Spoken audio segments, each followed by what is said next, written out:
Saudara Barreskrim Polri menyebut sudah 90% menyelidiki asli tidaknya ijazah Presiden ke-7 Republik Indonesia Joko Widodo. Pembuktian dilakukan lewat uji laboratorium forensik. Apakah ini nantinya akan bisa diterima semua pihak jika sudah ada hasilnya? Kita akan bahas bersama terlapor pencemaran nama baik Jokowi, Roy Suryo yang akan segera bergabung. Dan kini juga sudah ada kuasa hukum Jokowi, Rifai Kusumanegara. Malam Bang Rifai.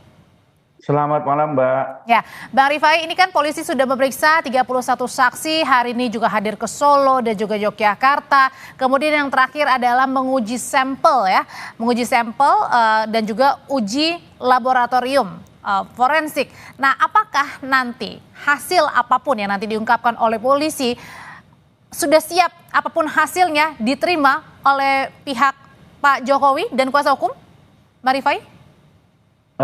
Tentunya Mbak, jadi sepanjang proses yang dilakukan penyidik Barreskrim sesuai dengan prosedur dan kewenangannya, tentunya kami akan menghormati apapun hasilnya.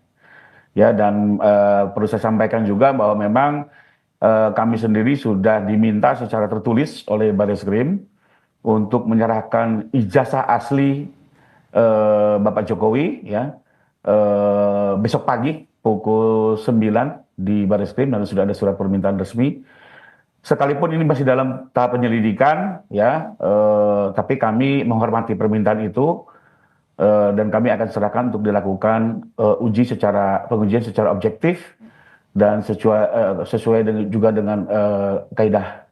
Jadi besok pada pukul 9 pagi ini di Barreskrim apa saja? Kami diminta menyerahkan, jadi ada melalui surat dari Barreskrim ya. Termasuk juga dengan kehadiran Pak Jokowi, Bang Rifai? Besok itu untuk menyerahkan dulu ijazahnya. Mungkin setelah itu baru didengar, setelah ada hasilnya atau bagaimana. Jadi besok kita mengikuti aja semua agenda. Dan kami juga mengikuti, Barreskrim sendiri sudah memeriksa banyak pihak ya, baik pihak kampus maupun teman-teman Pak Jokowi. Dan kami menghormati semua apa yang dilakukan sepanjang untuk mengungkap kebenaran. Jadi kami ulangi lagi, besok akan hadir pada pukul 9 pagi hanya untuk tim kuasa hukumnya yang hadir membawa ijazah Pak Jokowi ya, tanpa kehadiran Pak Jokowi di Barreskrim. Betul, akan diserahkan oleh Mas Syarif ya selaku ajudan pribadi dengan didampingi oleh para advokat. Oke, apakah jam sudah 10 Mbak, jam 10 pagi. Jam 10 pagi besok di Barreskrim. Oke, sekarang saya mau ke Mas Roy, apakah sudah bergabung Mas Roy? Iya, sambil menunggu Mas Roy Suryo akan bergabung, saya akan kembali lagi ke Bang Rifai. Bang Rifai, kalau tadi pihak dari penyidik Polri mengatakan bahwa uji lapor ini yang cukup krusial ya, karena bisa menggugurkan 90% bukti-bukti yang lainnya. Nah, menurut Anda sendiri uji lapor ini akan seperti apa mekanismenya dan kenapa ini menjadi titik krusial nih untuk menentukan ijazah Pak Jokowi asli atau tidak? Ya, karena kalau memang dituduhkan adanya sebuah dokumen palsu, ya tentunya dalam sistem hukum Indonesia sudah ada sebuah lembaga, yaitu Laboratorium Forensik Polri, di mana di dalamnya juga terdiri dari tentunya ahli-ahli, ya, yang menguasai dengan teknologi menggunakan kimia, fisika dan segala macamnya untuk menguji, ya, seperti misalnya menguji tanda tangan, menguji hasil cetakan, itu semua mereka sudah punya metodologinya, dan selama ini dalam sistem hukum Indonesia hasil laboratorium mereka yang diakui. Demikian, Mbak. Meskipun juga sempat ada omongan dari Mas Roy Suryo sebagai pihak terlapor ini ingin pengujiannya dilakukan di luar negeri. Menurut Anda setuju hal itu? Persoalannya di Indonesia sendiri tidak mengakui sistem hukum dalam sistem hukum Indonesia tidak diakui laboratorium luar negeri ya. Jadi yang kita akui adalah yang selama ini sudah melakukan kewajibannya dan sudah berpuluh-puluh tahun Puslapor itu melakukan tugasnya, Mbak. Di berbagai kasus, bahkan kasus-kasus yang lebih pelik dari ini gitu ya. Termasuk dalam menguji uang palsu dan segala macam, mereka ada sebuah laboratorium, di dalamnya pun juga para ilmuwan dari berbagai ilmu yang saya tahu, dan mereka bekerja independen. Jadi tidak perlu menurut Anda dan tim lainnya untuk pengujiannya dilakukan di luar negeri ya, cukup di Indonesia saja? Bukan hanya tidak perlu, sistem hukum Indonesia tidak mengenal prosedur itu. Okay. Gitu ya. Tapi kan nanti kan bisa diuji sendiri, lapornya sendiri misalnya. Bisa nanti diuji di pengadilan kalau memang dianggap bermasalah. Tapi sejauh ini sudah berpuluh-puluh tahun lembaga itu yang memang kita percayakan, Mbak. Oke, kalau gitu saya coba tanyakan kembali ini ke Mas Roy Suryo. Mudah-mudahan sudah bergabung, tapi sambil menunggu saya kembali lagi ke Bang Rifai. Bang Rifai, kalau misalnya apapun hasilnya nanti akan diumumkan dari polisi begitu, apakah menurut Anda sendiri ketika nanti sudah diumumkan ijazah Pak Jokowi asli atau tidak dari hasil-hasil pembuktian begitu, apakah ini nanti secara otomatis juga menggugurkan dengan tuduhan-tuduhan lainnya? Karena kan ini pelaporan terkait dengan dugaan ijazah palsu ini bukan hanya di Mabes ya, tapi ada di Polda, ada di Polres, kemudian juga ada di Solo bahkan. Ya tentunya dari hasil ini nanti penyidik akan bersikap ya, pertama terhadap laporan yang ditujukan kepada Pak Jokowi sendiri, termasuk juga dengan laporan yang sudah kami ajukan di Polda Metro Jaya. Ya. Jadi memang ini menjadi penentu ya, dan mari kita sama-sama kawal proses pengujian ini dan hasilnya dapat segera disampaikan kepada publik. Tapi kalau buat kami sendiri dari tim penasihat hukum, kami sendiri confidence, Mbak. Artinya kan semua fakta, semua saksi kampus sudah membenarkan, teman-temannya Pak Jokowi sudah membenarkan Pak Jokowi kuliah di situ. Kami tidak ada keraguan, ijazah itu pasti asli. Apa kepentingannya membuat palsu? Faktanya memang Pak Jokowi kuliah dari awal sampai selesai, ya sudah diakui juga oleh kampus, itu kan.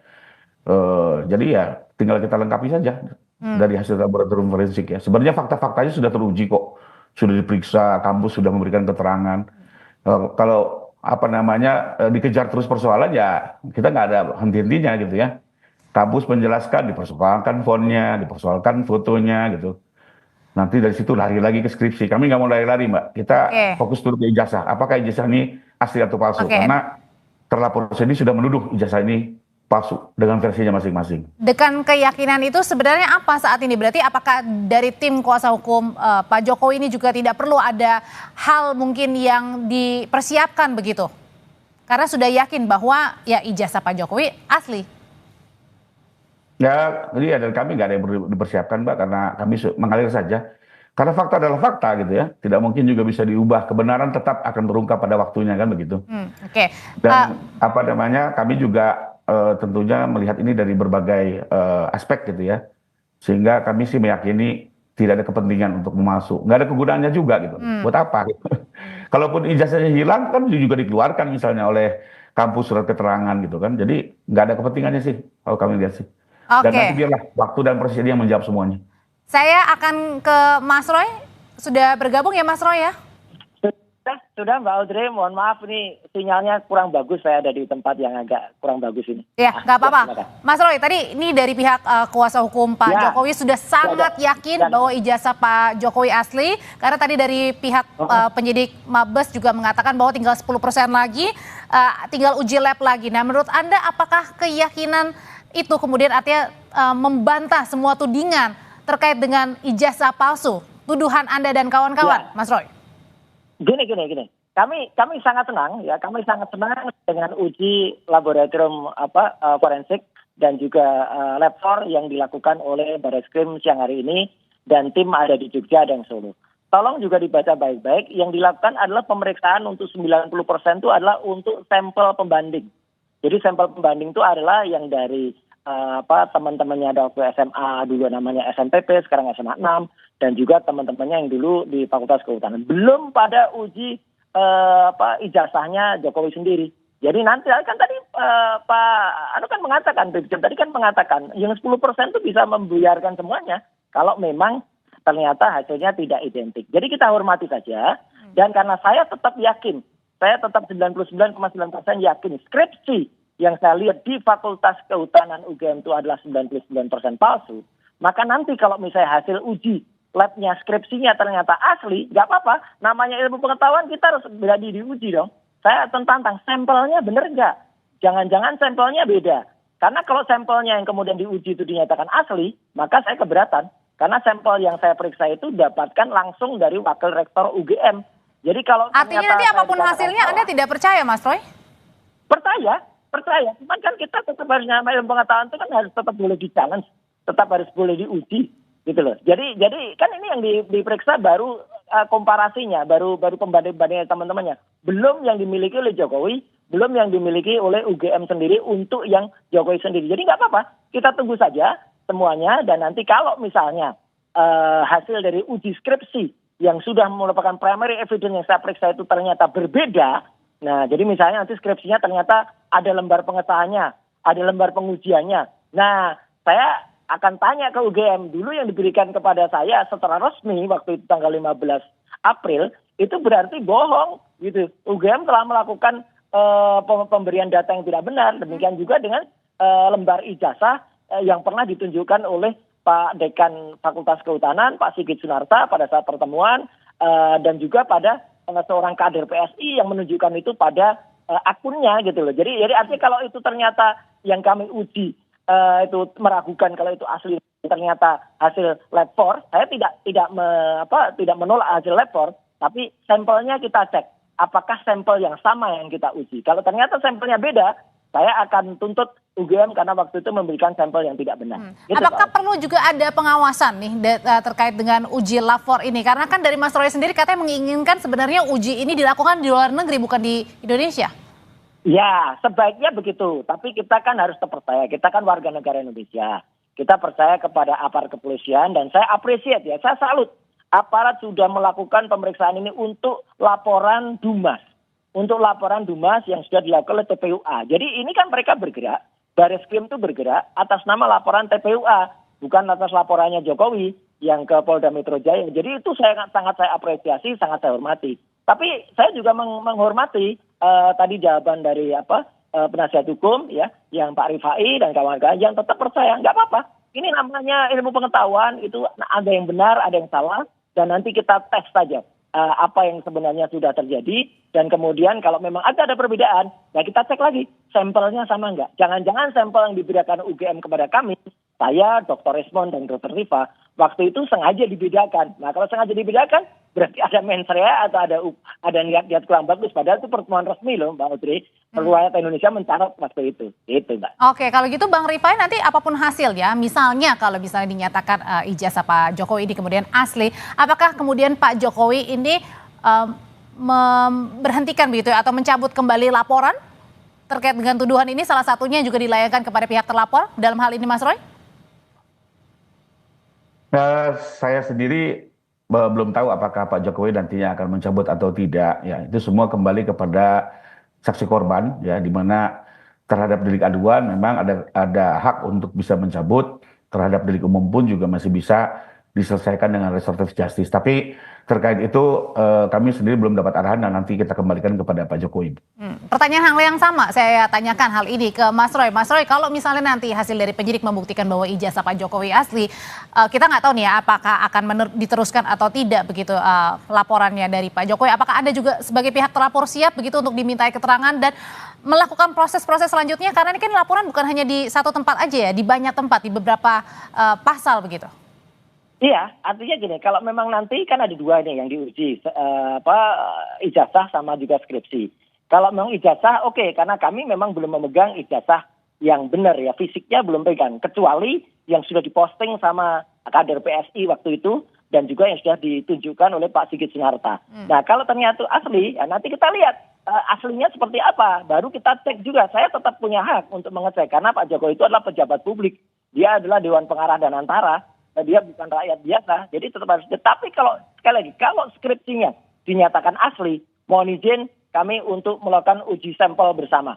Ya gitu, sampelnya sama enggak? Kalau ternyata sampel yang diuji itu adalah sampel yang ada di Universitas Gadjah Mada yang sama kami pegang, nah kami mempertanyakan kok bisa kayak gitu asli? Enggak ada lembar pengesahannya, enggak ada lembar pengujiannya. Nama dosen pembimbingnya salah, yang satu profesor, yang satu doktor. Tidak ada nama Pak Kasmuji. Tidak ada kemudian lagi hal-hal yang kemudian bahkan bentuk tanda tangannya juga meragukan. Jadi nggak apa-apa Mbak, tapi kita objektif aja. Kalau nanti benar, saya akan bilang benar. Kalau nanti tidak, ya saya akan bilang tidak. Dan kalau nanti lanjut, misalnya itu masih palsu, ya kita akan teruskan. Kalau itu memang asli, ya kita tes lagi nanti sampelnya. Itu aja, simple aja sebenarnya. Kalau dari dulu ditunjukkan, sudah selesai dari dulu lah, nggak merepotkan banyak orang. Gitu. Mas Roy, kalau besok kan ini dari Barreskrim katanya meminta dari pihak untuk kuasa hukum Pak Jokowi memberikan ya ijazahnya kemudian untuk diteliti di uji lapor begitu. Nah, apakah dari pihak Mas Roy, pihak terlapor ini juga sudah menerima undangan pemanggilan baik mungkin dari pihak Mabes maupun juga di Polda? Sama sekali belum. Belum. Sama sekali belum. Sampai dengan kita Zoom, kita telepon live by phone saat ini belum. Tapi saya menghormati kapan saja itu ada, saya akan siap datang bersama dengan kuasa hukum. Dan juga makanya teman-teman yang sekarang sudah dipanggil pun juga datang gitu. Meskipun ada juga yang tadi mempertanyakan, ada yang tadi belum datang karena panggilannya klarifikasi kok sudah dijadikan saksi gitu. Kemudian kan udah ditaruh pasal-pasal yang pasal 32, 35 yang tidak ada hubungannya sama sekali, kan kasihan para yang terperiksa tadi atau yang terklarifikasi tadi gitu. Mereka sama sekali tidak harus repot dengan adanya seseorang yang tidak menunjukkan jasa, kok mereka malah sekarang malah jadi repot. Itu Mbak Audrey. Jadi kalau dari awal sekali lagi tidak bikin gaduh dengan sendirinya, ya tentu saja masyarakat tidak akan gaduh dan masyarakat tidak akan direpotkan dengan hal seperti ini. Oke, dengan cepatnya penyidik datang ke Solo, ke Jogja, kemudian akan segera juga melakukan uji lapor dan tadi dibilang 90%, artinya tinggal 10% lagi proses penyelidikannya. Nah, sejauh ini apakah menurut Mas Roy sendiri sudah puas begitu dengan bagus kecepatan kinerja dari penyidik? Kalau itu bagus. Sebenarnya ini bukan kecepatan ya. Laporan TPUA itu sudah dimasukkan bulan Desember 2024. Ya, jadi sebenarnya ini sudah 6 bulan ya. Bulan Desember. Jadi tapi saya tetap appreciate ya. Saya tetap memberikan apresiasi kepada Badan Reserse Kriminal, Barreskrim, Mabes Polri yang telah melakukan itu. Setidak-tidaknya itu nanti akan berusaha kemudian untuk menguji terlebih dahulu apa yang dipermasalahkan. Baik itu skripsi, apalagi ijazah. Tapi sekali lagi kalau skripsi, izinkanlah saya nanti tetap akan mengatakan kalau itu memang skripsi yang dinyatakan asli, yang padahal kami menyatakan 99,9% itu palsu, maka nanti kita perlu memperbandingkan. Tidak apa-apa yang namanya uji perbandingan itu sah-sah saja. Ya, kita punya ilmu, sana punya ilmu, kedua-duanya ilmu pengetahuan yang harus dihormati. Hasilnya itu mau banding lagi katanya, mau diuji lagi begitu. Apakah ini tidak keberatan bagi pihak Pak Jokowi dan kuasa hukum, Bang Rifai? Ya, kalau untuk kami tentunya kita kembalikan kepada pihak independen dalam hal ini Puslapor Polri. Karena kalau soal pendapat, kita semua punya pendapat masing-masing dan kita semua juga punya versi ahli masing-masing gitu ya. Sehingga tidak akan pernah ada jalan penyelesaiannya. Nah, untuk itu memang terbaik adalah kita kembalikan kepada Puslapor Polri, sebuah lembaga yang memang memiliki kewenangan dan sudah menjalankan tugasnya berpuluh-puluh tahun ya. Yang tadi saya bilang untuk perkara-perkara yang jauh lebih break dari ini ya, mata uang palsu dan segala macam, mereka punya kemampuan dan juga sudah ilmunya juga multidisiplin ya. Jadi kita ikuti saja yang lembaga objektif ini gitu. Cuma mungkin saya mau sedikit tambahkan Mbak, saya juga ingin menegaskan dari Mas Suryo nih. Awalnya ini kita bicara soal ijazah yang dituduh palsu kan begitu, dan jangan lari dulu ke skripsi. Jadi statement awalnya ada soal ijazah palsu ya, dan ada beberapa yang membuat versi masing-masing ya. Saya tetap tidak akan menyebut siapa terlapor ya, tapi ada satu versi yang bilang bahwa ijazah ini sebenarnya punya sepupunya Pak Jokowi dengan metode menggunakan aplikasi tertentu merubah foto. Nah, itu harus juga dipertanggungjawabkan. Kedua, ada lagi versi yang bilang berdasarkan ilmu kedokteran bisa melihat dari bentuk mata, ciri-ciri tubuh bahwa ini bukan ijazah Pak Jokowi, fotonya berbeda. Nah, ada versi kedua. Ada versi ketiga juga yang bilang bahwa ini tidak ada type sumuramen pada saat itu di ijazah. Ya. Nah, ini semua kan harus kita uji dulu nih, terkait dalil ijazah dulu. Jangan lari-lari ke skripsi dulu nih. Apakah 3 dalil itu bisa dipertahankan? Ya, apakah betul-betul bisa dipertanggungjawabkan secara ilmiah? Ya. Kami sendiri punya versi-versi yang berbeda, ya, bahwa dalil-dalil yang disampaikan itu tidak tepat, gitu ya. Karena misalnya itu font Times New Roman sudah dikenal dalam dunia percetakan sejak tahun 30-an di Eropa, di Indonesia itu sekitar tahun 70-an. Jadi dan ijazah pun selama ini kan bukannya di print tapi dicetak gitu. Tapi biarlah itu nanti dalil-dalil itu sendiri juga. Makanya kami tidak mau juga berdebat kusir, biarkan nanti lembaga independen yang akan menguji ya. Terus kedua tadi Mas Suryo menyampaikan bahwa Pak Jokowi ini masih pejabat negara. karena beliau sebagai pengawas di Danantara, saya pikir nggak tepat ya, karena pengawas atau penasehat di Danantara itu bukan kategori pejabat negara Oke. ataupun pejabat publik ya. Itu silakan lihat di undang-undang tentang pokok-pokok kepegawaian, jelas sekali apa definisi pejabat negara, Oke. pejabat publik ya. Dan satu gambaran contoh mudah yang bisa dicerna masyarakat gampang saja. Mantan Perdana Menteri Thailand Thaksin itu kan juga merupakan organ di Danantara sebagai penasehat. Apakah itu dianggap pejabat publik, pejabat negara? Kan bukan gitu ya. Jadi saya pikir juga argumentasinya harus lebih tepat lah. Ya, jangan digebiah-uyah. Nanti masyarakat semakin bingung. Bahwa membela diri silakan saja, saya hormati ya. Oke. Saya juga Kita tanyain hal ini ya ke Mas Roy. pelapor ya, tapi mungkin lebih proper lah argumennya. Demikian. Oke, Mas Roy. Ya, jadi nggak apa-apa kalau soal pejabat negara nanti kita uji, yang jelas tidak layak lah menggunakan pasal 27 yang mengaku sebagai rakyat biasa. Itu aja gitu. Kemudian kalau soal ijazah itu sama. Apa yang kami uji itu adalah apa yang diposting dan dinyatakan asli oleh seorang kader yang waktu itu dia jelas betul menyatakan itu asli. Dan itu adalah cukup similar dengan yang sudah ditunjukkan oleh Sigit Sunarta. Bahwa kemudian nanti misalnya dikatakan, oh ijazahnya bukannya gitu. Nah, berarti nanti kita lihat siapa yang kemudian sudah mempublikasikan, mentransmisikan, kemudian melakukan pengubahan terhadap ijazah yang tadi disebut asli itu. Itu aja, jadi gunakan juga pasal-pasal di ITE itu dengan benar. Jangan kemudian pasal 32, 35 yang... Jadi perdebatan ini menurut Mas Roy masih panjang ya Mas Roy ya? Iya, karena kan kita berdebat dengan ilmiah, Mbak. Kita berdebat dengan ilmu pengetahuan. Kita tidak sekedar naratif. Meskipun polisi juga sudah menyelidiki? Bagus, nggak apa-apa. Ayo kita hormati kepolisian untuk melakukan itu, dan hasilnya nanti makanya perlu kita lakukan diskursus bersama. Kalau perlu ada tim independen yang kemudian nanti juga melakukan penilaian atau dari kampus yang kemudian nanti menguji secara ilmiah. Karena kan juga kita tahu lah, gitu. Jangan sampai kemudian ada pihak-pihak yang kemudian sudah merasa lebih tinggi atau lebih tim independen ini yang Mas Roy maksud seperti apa? Independen itu artinya ya mungkin dari berbagai kampus atau mungkin juga bisa kita minta lembaga internasional juga bisa. Tapi kalau hasil dari kepolisian itu nanti memang bisa dipertanggungjawabkan, saya hormati kok. Gitu. Saya menghormati hasilnya. Tapi kalau ternyata lagi-lagi ya, saya bicara skripsi, karena kalau skripsi saya nggak pegang primary evidence. Kalau ijazah kita tunggu nanti. Kalau ijazah kami pun sudah pegang primary evidence, izinkanlah juga kita untuk ngecek. Jadi tadi tetap pada statement semula, kalau itu ternyata beda, ya kita tetap bilang itu beda fotonya. Sudah kita uji pakai ELA, error line analysis, kita uji pakai face recognition dan face comparison. Itu Mbak. Mas Roy, terima kasih Bang Rifai, terima kasih informasinya. Terima kasih Mbak Rifai, terima kasih Mbak Udin, terima kasih juga Kompas TV. Sama-sama Mbak, terima kasih Mas Roy.